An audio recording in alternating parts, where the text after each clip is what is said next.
Tony D and Little Joan with a screenwriter's rant on Griselda, starring Sofia Vergara as the notorious late 70s, early 80s drug kingpin in Miami, or Queenpin. And this is going to be kind of a perfect role for her. Smash a like and subscribe. Thank you for smash liking and subscribing. Check out my books. Links in the description. Comedy Heart in South Jersey. It's the Pineys, books 1 through 13, available at Amazon.com. Don't forget, Kindle Unlimited is free. Now, Griselda didn't look like Sofia Vergara. Yeah, no slight to her. Few people do.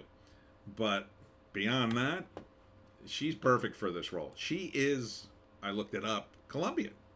So it's perfect. It's kind of a perfect role. And she, she just flows right into the accent. When she's speaking Spanish, it's real.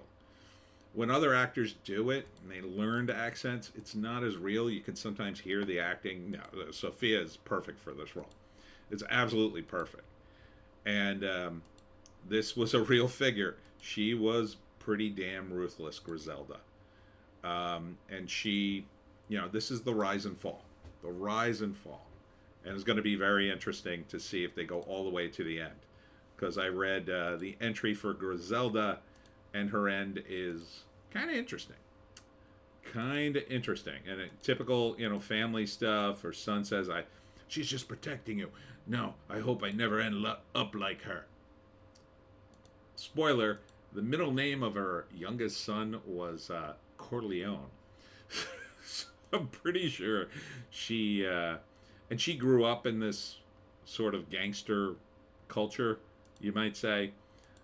So yeah, she embraced it pretty hard. January 25th. It looks good. From the Narcos guys. They're good at this stuff. From the creative minds that brought you Narcos. I mean, this is their forte. Guys with machine guns, piles of cocaine. I mean, and Sofia, I think, is knocking it out of the park. The trailer, she looks very convincing. Very convincing. Now, if you know the real Griselda, I don't think you'd mistake her for Griselda, but and sure, there might be a little girl bossing in this, thrown in to spice it up for the ESG crowd, but it is true. She did run the family, as it were, and it goes through all the various murders, and she was eventually charged with murder. She committed the murders too. It appears. So, yeah. It's gonna be good, I think. So first act, again, it's all about the rise and fall. So it's a rise, why she gets into being a gangster. It's mostly to protect her family. It always starts out that way for a lot of these more capable gangsters because they're very capable. I think they're very capable people. So it's not their choice to be a gangster. It's kind of thrust upon them. They're forced into it, but they're capable. I think more capable people tend to realize, hey, I can't be a gangster. It's too much. I don't want to be a gangster. I can use my capable abilities for something else and not have to worry about being killed all the time. Whereas I think in more extreme circumstances, people get pushed into it. So maybe to some extent she was kind of pushed into it due to circumstances. Doesn't justify what she did, but I'm just saying. That's how more capable gangsters, I think, tend to emerge. And then once you're in it, you're kind of trapped, right? But she did kind of retire and lived a quiet life post dealing drugs. But I won't give away the very ending. I hope they would show this in what I think is a movie. It doesn't say. It never says. Netflix, tell us if it's a movie or a miniseries. I think it's a movie. It feels like a movie. The soundtrack is Blondie. Love it. Call me. It's a great era. Miami, late 70s, early 80s.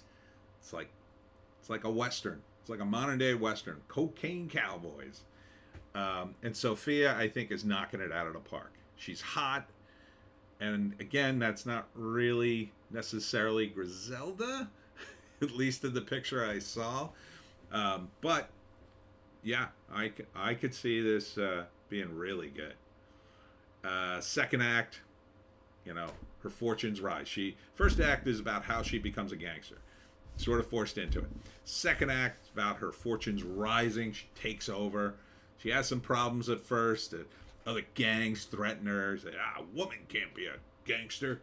And they try to kill her, but she escapes, and she does some crazy stuff that nobody at that time thought of in terms of hiding drugs or whatever.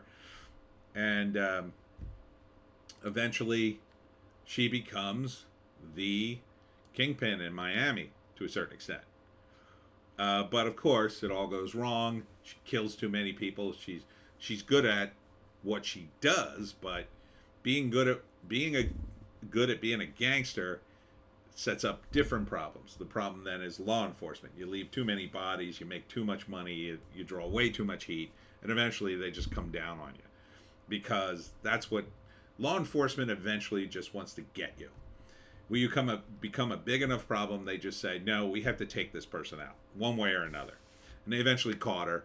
And so third act will be how, you know, her empire crumbled and how her relationships were impacted and her son and all that kind of stuff. And then her eventual death. And she lasted a long time. I'll say that. So, yeah, sign me up. It looks cool. I hope they go all the way to the end, though. Don't give me a halfway measure here, Netflix. Give me a movie, a solid 90 minutes to 2 hours, and then show me the ending. So you can Wikipedia the bio yourself. So yeah, Griselda. Sounds like it's going to be a very interesting movie in January on Netflix. And that's it for me, Tony D and Little Joan. Check us out on Odysee, Bitchute, and Rumble for our more based takes. If you can find a more based take, I say take it.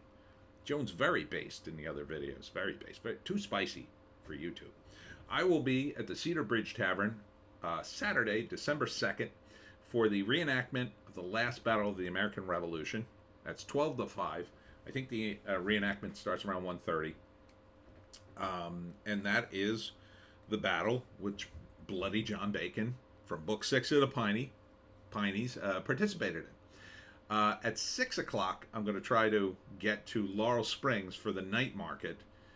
I'm down in the Pines until 5-ish, but sometimes these things end early. It'll depend on when I get out of there. So I'm going to try to make it back to Laurel Springs, which is closer to where I live, and be part of the night market. And that's from 6 to 9. I'll probably be late. And then Sunday, depending on the weather, I'll be at Valeria's, 9 to 1. It's supposed to rain. They may reschedule. If they reschedule it, I don't know. Keep apprised. I'll tell you probably on Saturday whether or not it's happening. Hope to see you at one of those events. We'll see you in the next one.